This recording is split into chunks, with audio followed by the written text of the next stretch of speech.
very important role in the life of the offender. Kasi nga, sila ang nangangalaga doon sa mga pag may nakakulong. Okay, lahat ng nakakulong or makulong, sila ang nangangalaga. So, the kasama dito yung pag-reform doon sa behavior ng mga nakakulong. Kasi dito makikita if it's successful or not. Kaya nga considered sila as the weakest pillar of the criminal justice system. Bakit nga?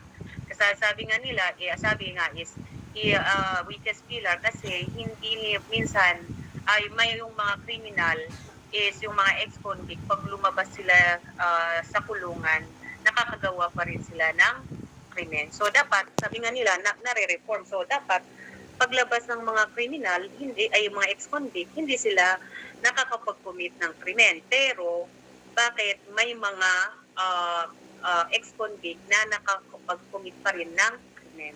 Okay? So, also can determine whether he returns in the community. So, yun nga, kung na-reform ba yung tao. So, there are two forms of corrections that are being utilized in the reformation of offender, which is institution-based. Okay, ito yung nakakulong sila, and the community-based. So, I think na-discuss nyo to, community-based is ito yung mga, for example, yung parole, instead na sila ay makulong, isa-serve nila sa community yung kanilang antaw nito penalty. Okay? Pero hindi naman totally porket nasa community sila, ibig sabihin they are free. No. Because they are under the supervision, if ever that is probation, they are under the supervision of probation officer. If that is parole, they are under the supervision of the parole officer. Okay? So, next is the institution-based use jails, yun nga, or prisons for the rehabilitation of the offender. On the other hand, yung community-based corrections, okay, that comprise of pardon, parole, probation, and other executive clemencies, didiscusin natin diyan as we go on, can be used as an alternative or extension of sentence or program of the offender. Next, so correction is a branch of criminal justice system concerned with the custody. So, custody ng mga preso, supervision, and also yung rehabilitation of the offenders. Okay? So, next is the dual purpose of correction is to punish. Okay? Kaya sabi nga nila, so dito, hindi lang yung sabihin mo na makulong ka, but also that is, parang kumbaga, that is a punishment. And a part na pinagdudusahan mo yung ginawa mo, okay, to rehabilitate the offender para baguhin nga yung kanilang pag-uugali para pag end ang kanilang, sila ay nakakulong, end ng kanilang penalty or punishment, sila ay makalabas as a renewed, okay, as individual citizen. So, when you say punishment, so ito yung ibinibigay ng state, takes against an offending member of the society that usually involve pain and suffering. So, kung hindi yan, kung walang pain and suffering, that is not a punishment. So, it is also the penalty imposed on offender of a crime or wrongdoing. Okay, so penology is the study and punishment for a crime or the criminal offender. So kasama dito yung pag-control, prevent of crime through what? Punishing the criminal offender. So ang penology derived from the Latin word pena, means pain or suffering. Penology is also otherwise known as penal science. So, it is actually a division of criminology that deals with the prison management, okay? Tapos, yung mga treatment of offenders, concerned itself with the philosophy of practice and society in its effort to repress the criminal activities. Okay? So, yun nga, para makakulong yung mga offender para maiwasan or mapigilan sila sa pag-commit again ng panibagong krimen. Okay, so there are two forms of correction. So yun nga, institutionalized correction and non-institutionalized correction. So, institutionalized is yung rehabilitating the offender in jail or prison. So, nakakulong yung tao. Tapos ng institution, okay, so refers to correction activities that may take place within the community. So, ibig sabihin, instead na nakakulong, yung offender nasa community. Okay, through what? Through, it's either that is probation, that is parole, conditional pardon, community works, and so on. Okay? Next. So, there are two rival prisons systems in the history of correction. Nandyan yung Auburn prison system and the Pennsylvania prison system. Naririnig ba ako? Yes po. Yes po, ma'am. Yes, ma'am. So, I Yes think, po, ang tawag ito, parang kumbaga itong topic natin is parang kumbaga recap or maybe a review from your, ang tawag nito, from your subject, institutional correction. Tama? Tama ba? Tama ba ako? Ma'am, yes, ma'am. Oh, so, pero siyempre sa inyo, kompletong-kompleto. So, yun nga. So, yan. So, the Auburn prison system, the prison system called the congregate system. Bakit? Kasi, yung mga prisoners na na-confine doon or nakulong doon, confined in their own cells during the night and congregate. Pag sinabi mong congregate, sabay-sabay. Okay? So, sila ay nakakulong during nighttime at sabay silang magtatrabaho. Okay? During the day. So, dito, kailangan yung complete silence was enforced. So, parang talagang tahimik silang nagtatrabaho. Ang Pennsylvania naman, okay, or prison system called solitary. Okay? Kasi itong mga to kasi, prisoners are confined in single cells day and night.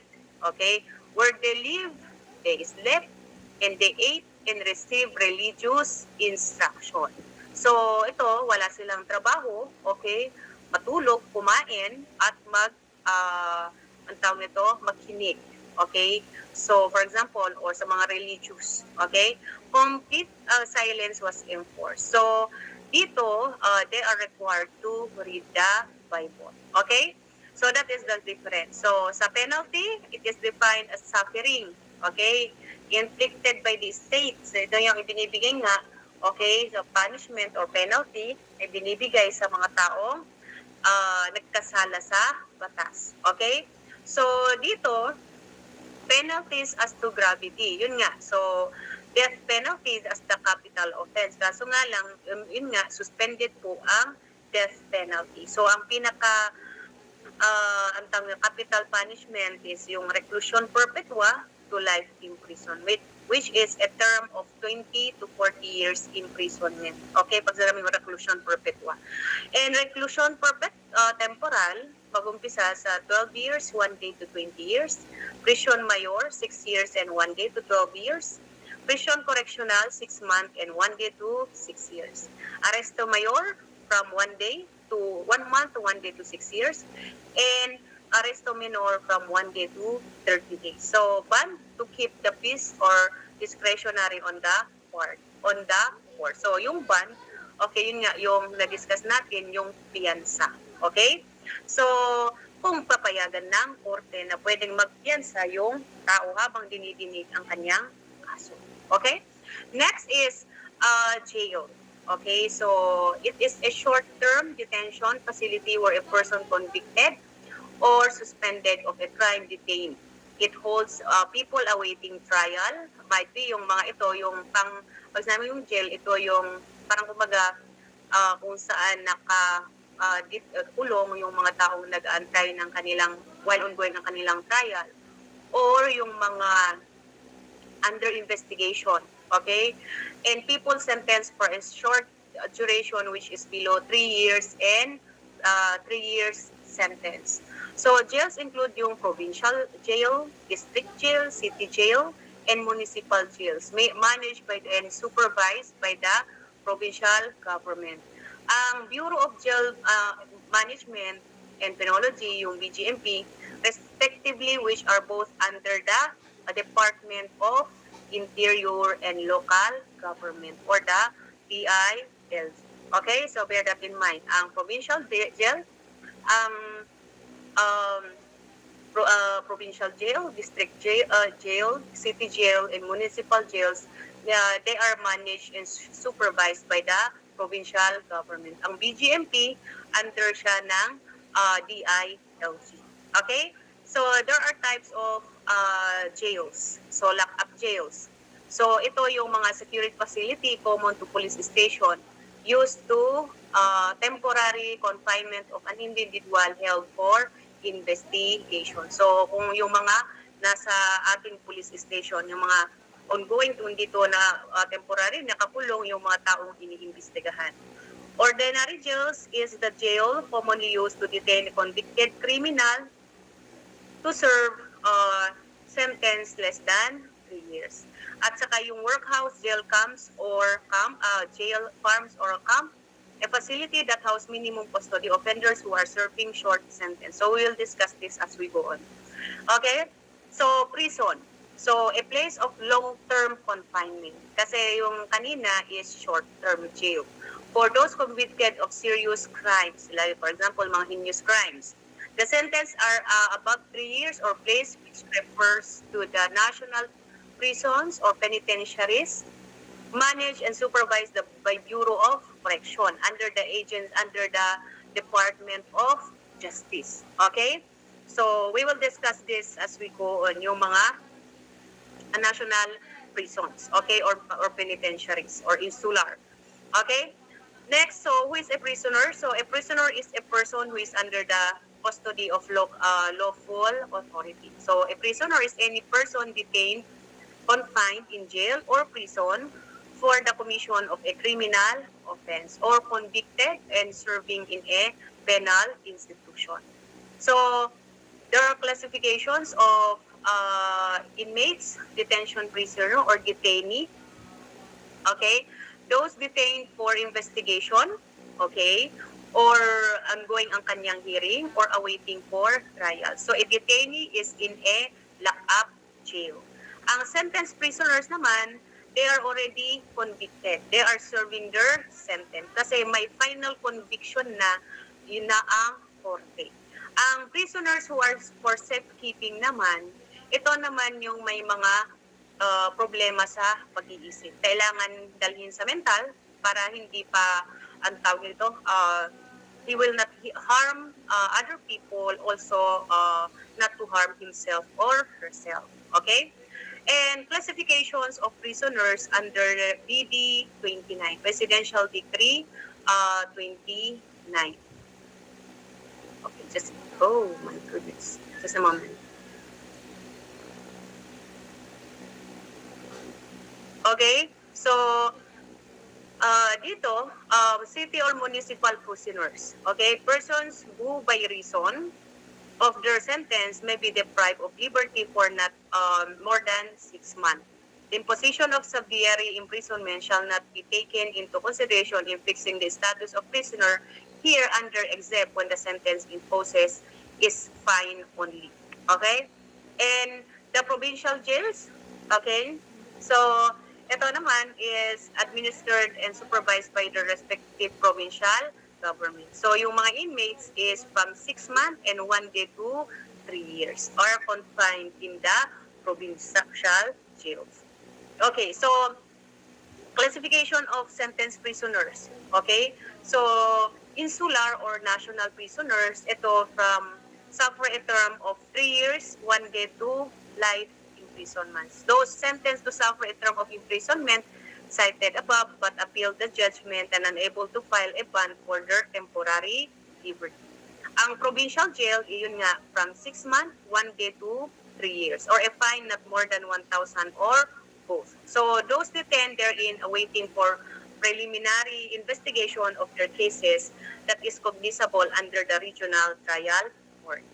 Okay? So city prisoners, okay, ito naman from 1 day to 3 years or a fine not more than 1,000 pesos.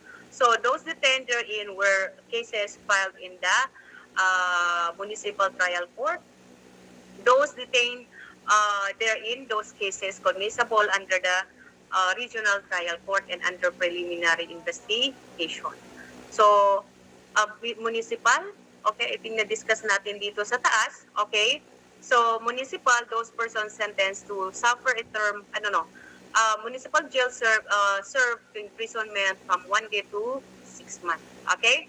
So, these are the classification of sentenced prisoners. Okay? So, classification of prisoners according to the degree of security. So, dito yung mostly, dito yung nakakulong sa New Bilibid prison. So, I think napapanood natin yan. Okay? So, super maximum security prisoners. So, they are considered as incorrigible. Ito yung mga nakatakot na tao. Okay? So, ito yung talagang gumawa ng mga heinous crimes. Okay? Yung parang, kumbaga, walang pagbabago. So, they need a maximum security prison. So, they wear an orange color of uniform. Ang maximum security prisoners, okay, a group of prisoners whose escape could be dangerous to the public or to the security of the state. So, they are consistent, it consists of constant troublemakers, okay, but not as dangerous as super maximum security prisoner. So, their movements are restricted and they are not allowed to work outside the institution but rather assigned to industrial shop within the prison compound. So, if ever man magtrabaho sila, nasa loob lang sila ng compound. So, they are confined at the maximum security prison in the New Bilibid prison main building. They wear orange color of uniform. So, itong mga prisoners na to, those, they are sentenced to, ang tawag nito, 20 years or more, or yung mga life in imprisonment. Or those whose sentence are under the review of the Supreme Court and offenders who are criminally insane. Sorry, I think mali ito. So, under the Supreme Court. Okay? So, yun. So, next is yung medium. Okay? So, those who cannot be trusted in open conditions. So, still nasa NBP to. Okay?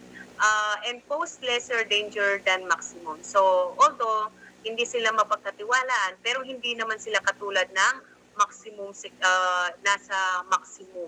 Okay? And pose lesser danger than the maximum security prisoners in case they escape. It consists of groups of prisoners who may be allowed to work outside the fence, okay, or penal of the walls of the penal institution under the guards or with escort. So they occupy the medium security prison in Camp Sampaguita. Okay, and they wear the blue color of uniforms. Generally, they are employed as agricultural workers. So includes prisoner whose minimum sentence is less than 20 years and life sentence prisoners who serve at least 10 years inside a maximum security prison. So, ibig sabihin nun is, itong mga kakulong at least less than 20 years, pero kasama din nila yung mga at least naka 10 years sa maximum security prison. Okay? And minimum, a group of prisoner who can be reasonably trusted to serve sentence under open condition. Kasi ito na yung, parang kumbaga, ito na yung malapit ng mapalaya. Kunti na lang ang kanilang buuin, okay, pwede na silang makalaya. Siyempre, alangan na kunti na nga lang, magloko ka pa or tatakas ka pa, di ba? So, these groups includes prisoners who can be trusted to report to their work assignment without the presence of the guard. So, they occupy the minimum security prison. So, they wear brown uniform. Okay, so, kung nakikita nyo sa TV, okay, so yung mga, di ba yun sa, nakikita ninyo yung parang tore sa, ang tawag nito, New Bilibid Prison, yun ay gate pa lang yun. So, ibig sabihin, layer ng layer yung gate na yun. So, pag nasa taas ka ng tore na yun, ang makikita mo, yung ipinapakita sa TV, sa news, na yung maraming sinira, okay, na kubol-kubol doon.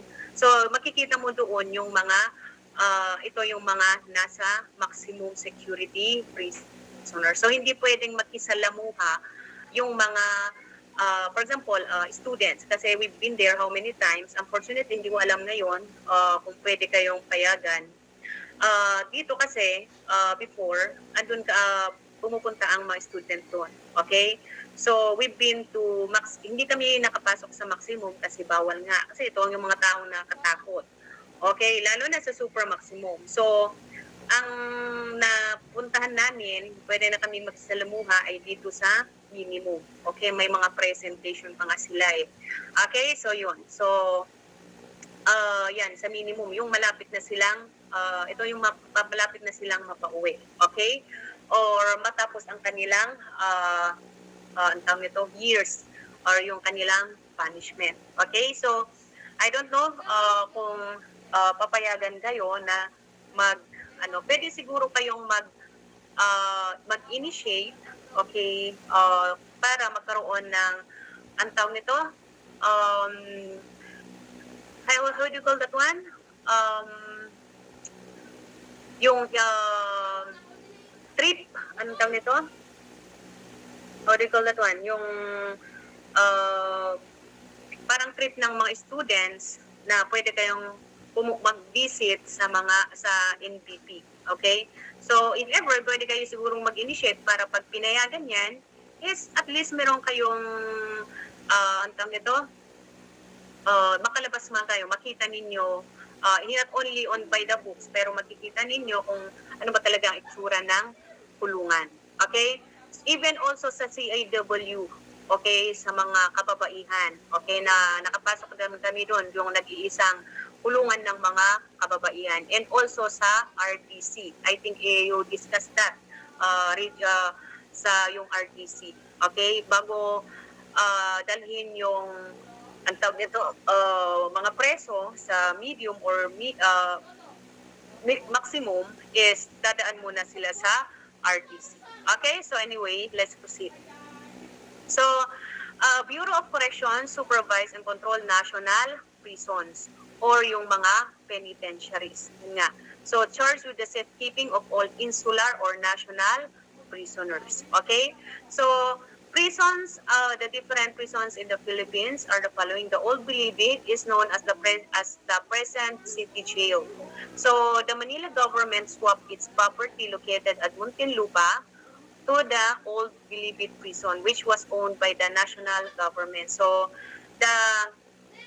ang tawag nito, Bilibid, the national government built the new Bilibid prison is set lot at Muntinlupa. Okay?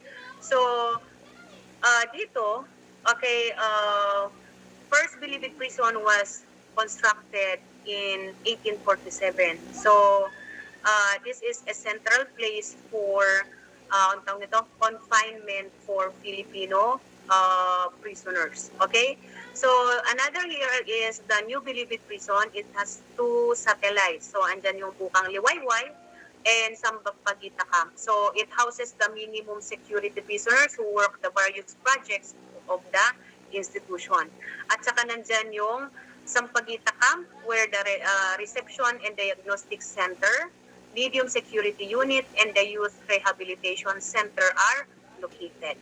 So, ayun nga, yung correction institution for women. Kasi, ito naman, makakalapit naman to eh. Okay? Isang compound to. So, it is the only institution for the confinement and rehabilitation of female offenders. Okay? So, CIW. Kasi kung for example, sa trip ng mga student trip ninyo, okay, iikutin yan eh. Papunta sa, kasi doon sa maximum, hindi na kayo mapapakapasok. Ang mangyayari is, akit lang kayo doon sa tower, yung parang tore na ipapakita sa TV. O makikita ninyo sa baba yung mga maximum. Okay? Pero makapasok kayo sa CIW, okay, sa Correctional Institution for Women, pwede din diretso din sa Region RDC, okay, Regional Reception and Diagnostic Center. Okay, so yon. So, there are different penal colonies dito sa Pilipinas. So, I think na-discuss yan sa inyo, yung San Ramon Prison and Penal Farm na nakalocate ito sa Zamboanga. Ito ay in-establish ng mga Spaniards, dated, if I remember, is 1869, para for the confinement of the political offender. So, ito inaipangalan sa founder na si Captain, paano ito?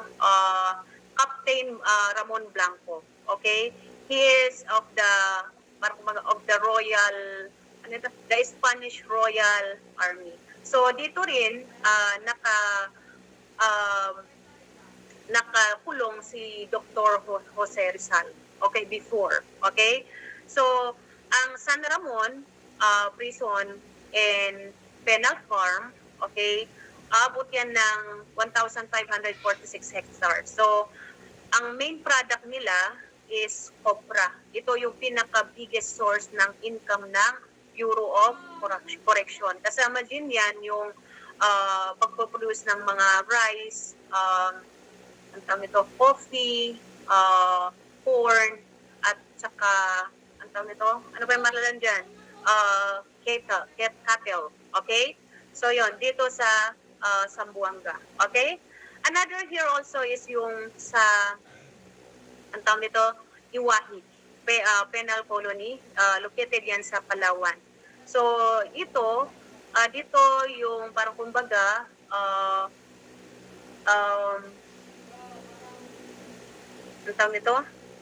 ang Iwahig, ang Iwahig, okay, pwedeng magtrabaho yung mga prisoners, okay, na walang walls, okay?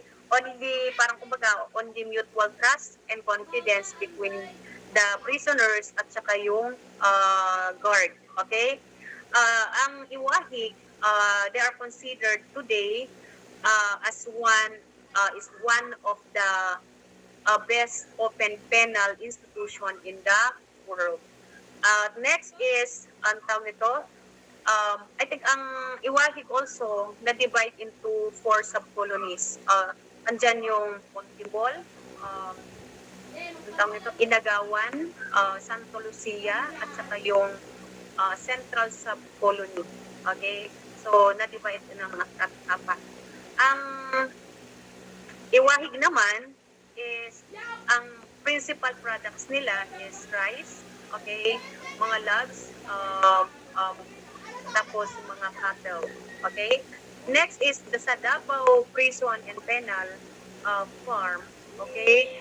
So dito the first contingent of prisoners that opened the colony is pinamumunuan ni General Paulino Santos. Siya yung founder at saka director ng Davao Penal Colony. So dito mostly they are product nila is abaka. Okay? Next is yung not only abaka, kasama din yan yung mga rice at saka iba't ibang agricultural products. Okay? Ang CIW, ito yung female prisoners, nag-iisang female prisoners. Ito ay naka-establish in 1931. So ito nagkaroon ng position for a female superintendent that was created in 1974. Okay, not 74, 1934, I mean. So that is the only penal institution for female prisoners. So ma-offer dyan is yung mga vocational courses. Okay, andyan yung dressmaking, beauty parlor, handicraft, cloth weaving, at saka slipper making. Kaya kapag pupunta kayo doon sa, for example, sa CIW, okay, maraming mga iba't ibang mga products ang nandun naka-display na kung gusto nyong pumili kayo. Okay, ayun. Sa Blayan naman, okay, dito is Occidental Mindoro. Okay?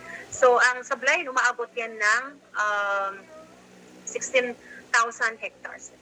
16,000 hectares. So, ang pinaka-principal product nila is the rice. Okay? Next is Leyte Colony located in Abuyog. Okay, so yun. So, I hope, okay, maalala nyo yun kasi parang kumbaga ni-recap natin. So, I think kinompleto ninyo, diniscuss yan sa institutional correction. Okay? So, let's proceed now to the community-based program. So, sabi nga natin kanina is institutional and non-institutional. So, these are considered as non-institutional correction. So, community-based treatment programs. Okay? So, dito is yung ang tawag nito, probation. So, probation is a disposition under which a defendant, after conviction of an offense, the penalty of which does not exceed 6 years of imprisonment, is released subject to the condition imposed by the releasing court under the supervision and probation officer. So, ang motto is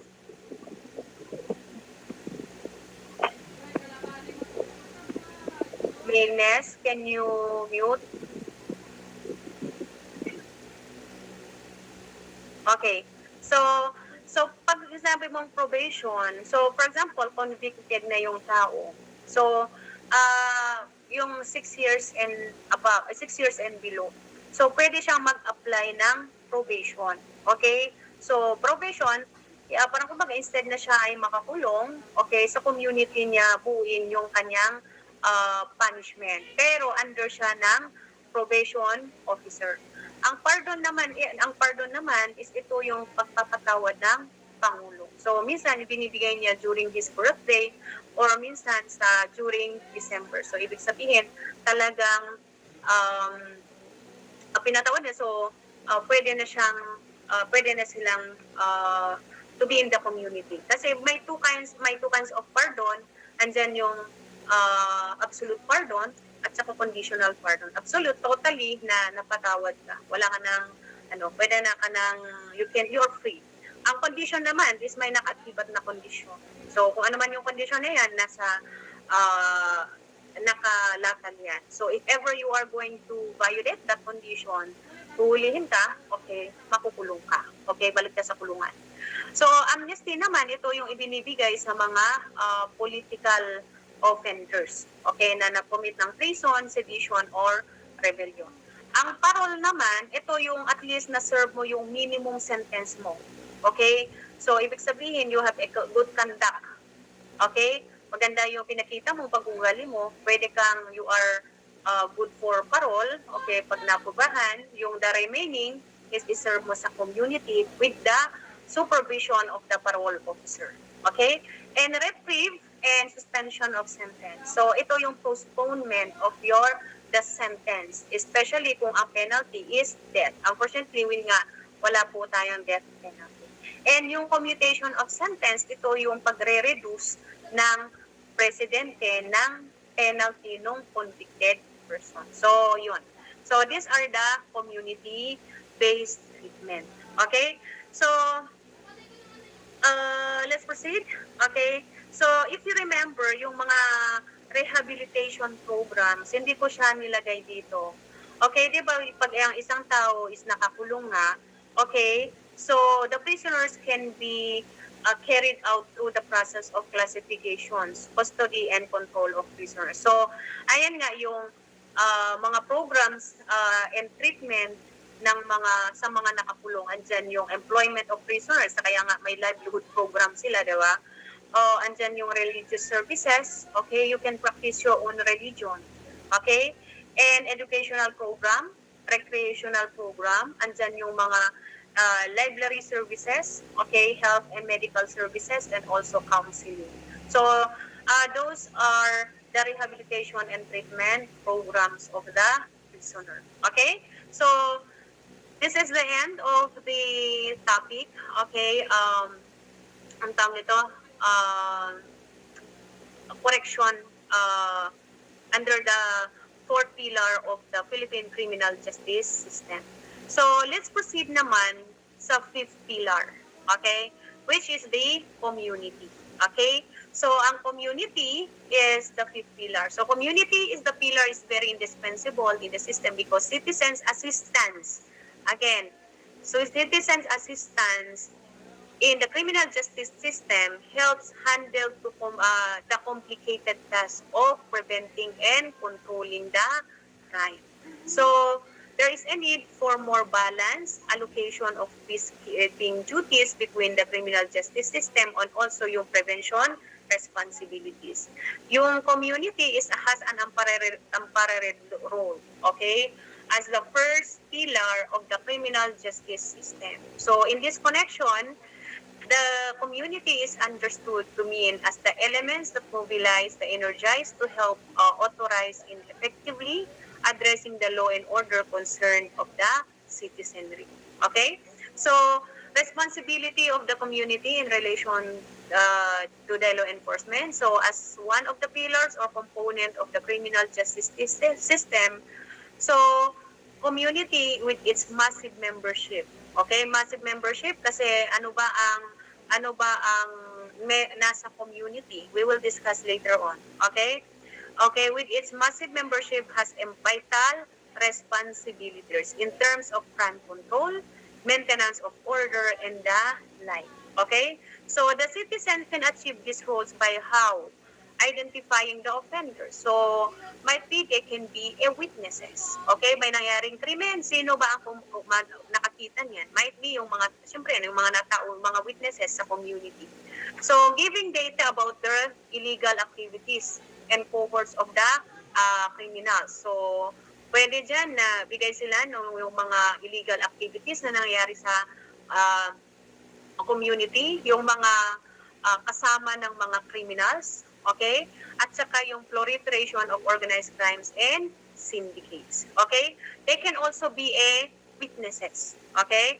Adopting precautionary and remedial measures to diminish the crime. So these are the rules of the community. So the success of the criminal justice system, specifically the community pillar, is based the role performance of the following. So ano ba ang bumubuo sa community? Okay, the family, the barangay, the school, the government, the private sector, the church, and the mass media. Okay, so ano ba yung role ng mga to sa community para maiwasan, ma-prevent, okay, mapigilan yung paggawa ng krimen. Okay, so first there, family. Okay, so refers as to the basic social group united through bonds of kinship or marriage present in all societies. So it is the primary institution that molds a child to become a law-abiding person or a delinquent. Okay? Tandaan ninyo is family is the basic institution. Okay? Yung first teacher ng bata is yung mga magulang or guardian. Yung magulang or guardian, therefore, must serve as good models to their children and must avoid any activities that the child mistakenly think are right. So, if you remember yung diniscuss natin sa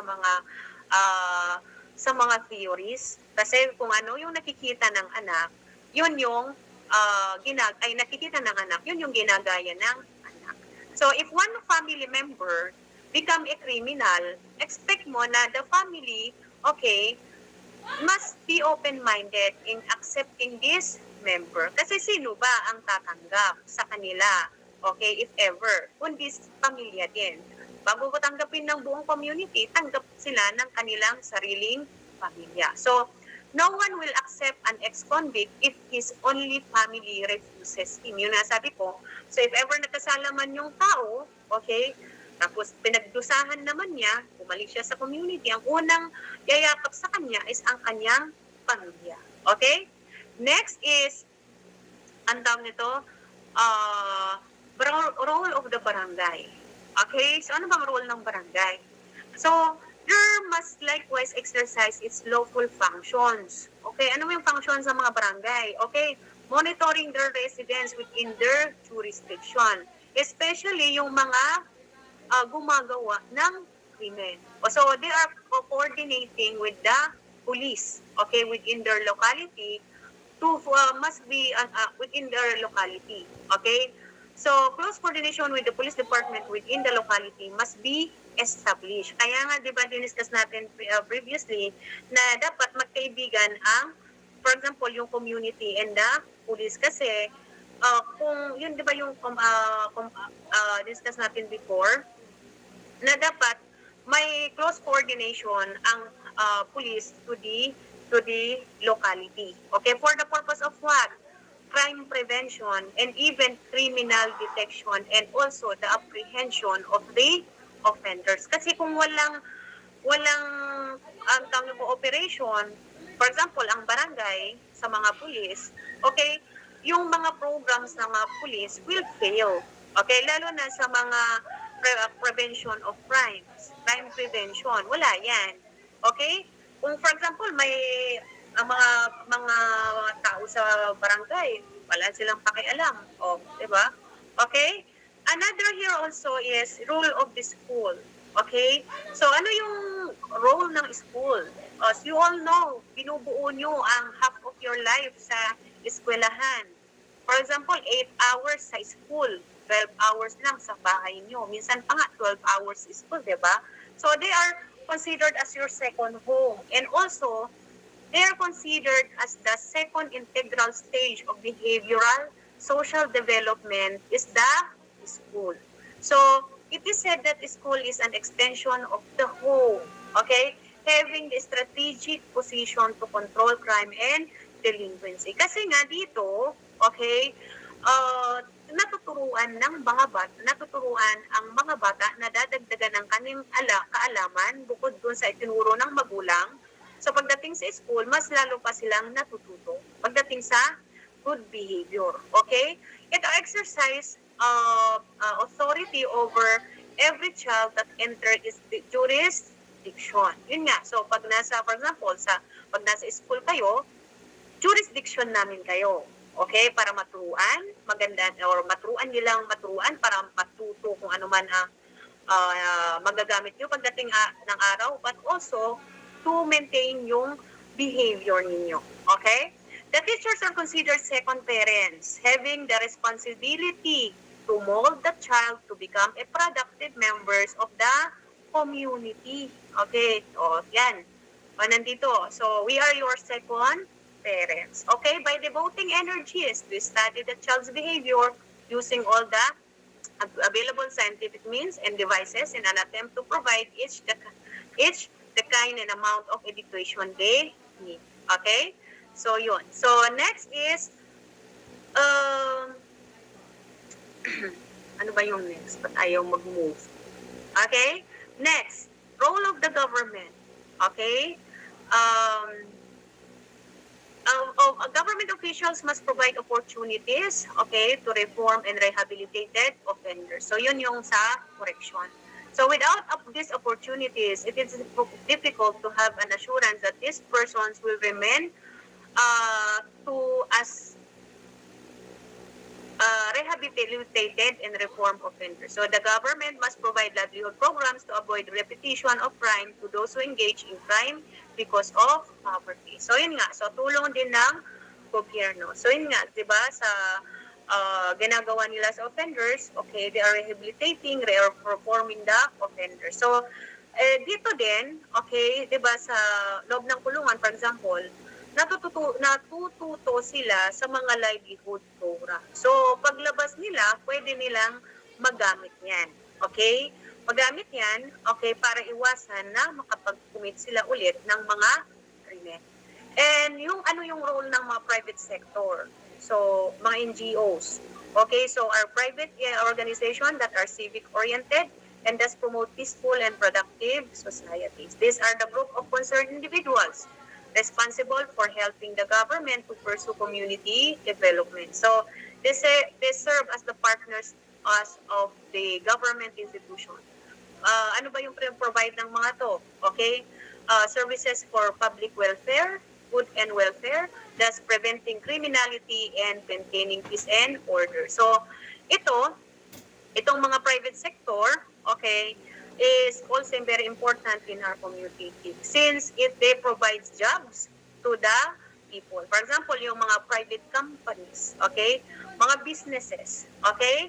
So, dito, makakatulong sila na makapag-employ ng mga ex-convict. Because I remember, yung mga ex-convict, they are considered as reformed and rehabilitated offenders. So, especially kung meron silang mga skills, okay, or that they are qualified to, ang tawag nito, to that job. Okay? And next is the role of the, ang tawag nito, role of the, tawag nito, role of the church. Ano naman ang sa church?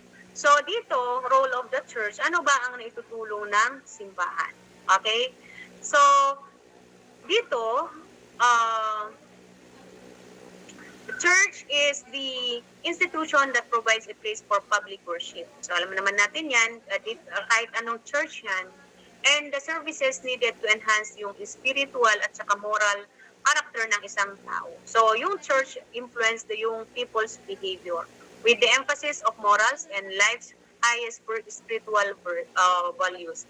Yan yung worth and dignity of the individual and respect people's lives and property. So, the church generates a strong will of the people to oppose crime and delinquency. So, dito, it cannot be denied that faith is very important aspect to a person's life. So regardless kung anong sect affiliation ka, or anong religion meron ka, people believe that there is God and will likewise be afraid to commit any crime. So having a strong faith with God will likewise help those convicted to be righteous again.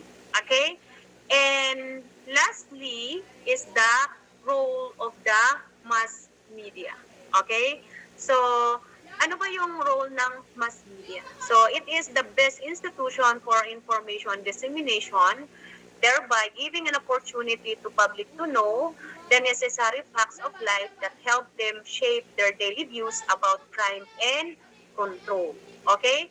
So, nowadays, alam naman natin na mass media is very powerful through its variety of modes. For example, is ayan na ang mga Facebook, mga radio, mga newspapers, sa TV, sa mga web, and etc. So, dito, ang mass media possess these modes of, like for example, yung mga Facebook, okay, social media, possess the power of information and communication with the people. Kasi yun nga yung information dissemination. So, therefore, they may use mass media, okay, by providing information sa public yung disadvantages ng paggawa ng krimen, and also emphasizing yung mga disadvantages ng paggawa ng krimen. So with this, okay, emphasizing the disadvantages, people would fear to commit any crime. In the same manner, mass media also provide information about the role of the community as the pillar of the criminal justice system. So this is the end of our discussion for the community. So if we are going to wrap up, okay, dito kung makikita ninyo yung nilalaman tong picture, okay, so mag-uumpisa ang tawag nito,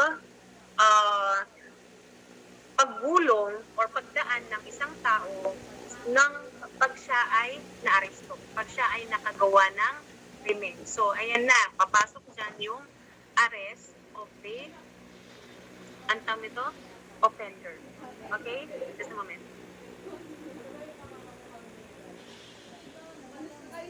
Okay? So, dito, okay? So, pag na-arrest yung offender, okay? So, dito nga, magdedesisyon kung matutuloy yung kaso. Okay? Decision to charge the person. So, kung hindi tutuloy, then case is terminated.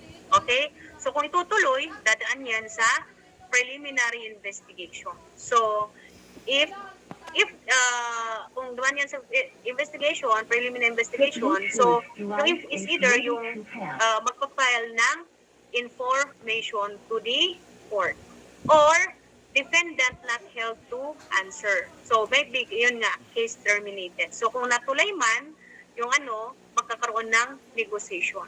Okay, plea negotiation, and then yung arraignment. Okay, so if guilty, okay, kulong na siya. Pag not guilty, mag-undergo siya ng trial. So, during trial, dito ma-identify kung siya ay convicted or acquitted. So, kung acquitted siya, case terminated. So, for example, convicted yung tao. Okay? So, it's either yan ay magpa-file siya ng probation or dito, pag na-serve niya ang kanyang nakulong at na-serve niya yung minimum sentences niya, pwede siyang mag-file ng parole. Okay? So, dito, okay, pwede ding, for example, convicted siya, tapos, na-serve niya yung kanyang sentence. So, ibig sabihin nun, okay, the release of after the service of the sentence. So, ito yung route ng accusatory pleading in favor ni prosecution. Okay, so yun yung parang kumbaga pinaka-summary. Okay, so that is the end of our discussion sa criminal justice system. Okay, so I hope you learn something dito sa discussion natin. Okay, so any question? Andyan pa ba kayo? Yes.